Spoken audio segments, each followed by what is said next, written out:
I'm here in Alegria at Dos Rios. Ito yung katabing subdivision ng Nuvali.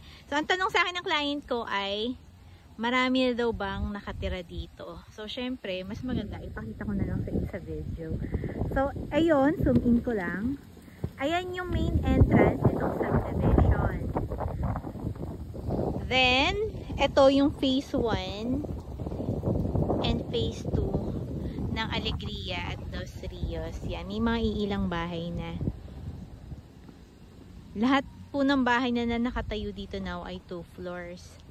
Sold out na yang, though konti pa lang yung nakikita nyong house, sold out na po yung phase 1 tsaka phase 2.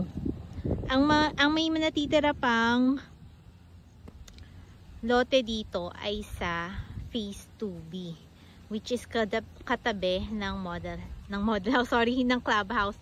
So, ito yung clubhouse. So, yung mga natitira po nating lot dito ay dyan sa area na yan. Ayan yung phase 2B. Medyo may mga area na matataas yung damo, pero medyo marami ng bahay sa area na yan. Lalo na dito sa, ayan, medyo magkakatabi dito kasi ayan yung main entrance eh. So, if you have questions or you need sample computation, message me.